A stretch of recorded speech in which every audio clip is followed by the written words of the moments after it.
You are the few, the proud, the last ones left. Please take your way. I'm Dan, by the way, and I'm going to be telling you a story. Why a story? Because that's about all I do. So hopefully I do it well. Let me set up the story for you. As I get older, I start to look back. And as looking back, I try to figure out, where the hell did I come from? What are my role models? Who brought me here anyways? And that leads me inevitably to one place, my father. So this is going to be a story, you guessed it, about my father. Now let me set this up a little bit for you about my father. He's the only man I've ever heard to have chased a lion with a hatchet. No, I'm not making this up. Literal translation from the story, no embellishment. Chased the lion with a hammer. Also, this is the type of gentleman who once, when cuts his hand open, nonchalantly in the kitchen, proceeds to call 911, ambulance is on his way. He then calls me to come pick him up at the emergency room and is worried he's imposing upon me. So, that's kind of the preface of the story. He's also the same gentleman that decided to take me as a 4-year-old and my newly born baby sister and his wife, my mother, into a volcano. One climbed down into said volcano, he sees this gigantic hole and thinks to himself, gee, I don't have any experience in climbing, I should rappel down this volcano. Fortunately, he got back up after some deep praying. I'm not religious now. So, this story, now that I've set up all the characters involved, let me set up the location, which is Upper Peninsula of Michigan. As we all know, is quite snowy. Yes, it's wintertime. Woo!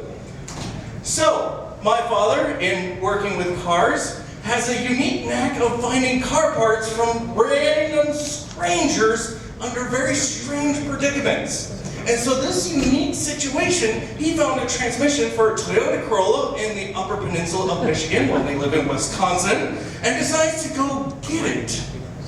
This particular transmission happens to be in a car that is located in a field somewhere in the Upper Peninsula of Michigan, and because of the sketchy way he found this information, he just gets it for free if he can go pick it up. If you understand this timing, this is before global positioning, and so then he quickly breaks out the atlas, looks to find the street and says, aha, I think I found the field where this car is, let's go. So we throw all the tools and our jackets into the back of his little Toyota pickup truck, drive 3 hours up to Michigan. I say Michigan because it's the Upper Peninsula of Michigan and there's snow! Lots and lots and lots of fucking snow! You know what I'm talking about. Why is snow so important in this story? Because when we find the fields, we don't really see a car, we see a bump. Well, the car should be here, so let's go look and see what that bump is. Hey, it turns out to be the car. No, the transmission's not in the back of the car, it's still mounted in the car, in the middle of the fields.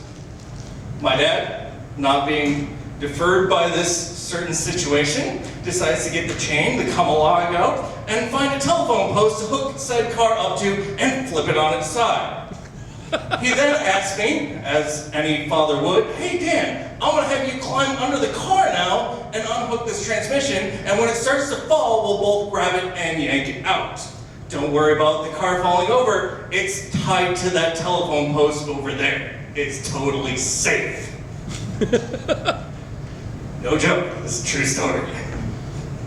So, after a few hours of banging on some random car out in the middle of the field, we end up getting this transmission out of this Toyota Corolla. I mentioned it's a Toyota Corolla because that's kind of relevant to the story. Get it out of the car, flip the car back.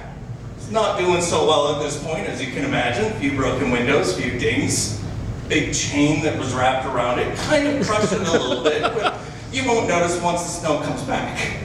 Throw the transmission in the back of the truck, head home. And as I grow older, I start to look back on these stories and say, what is the real value of my role model?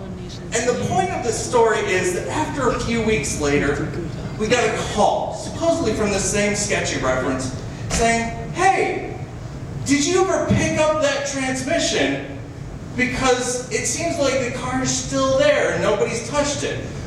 Which then, later on in my life, has to make me think, was there another Toyota Corolla out in some field somewhere in Michigan that we just ripped the transmission out of? Yep.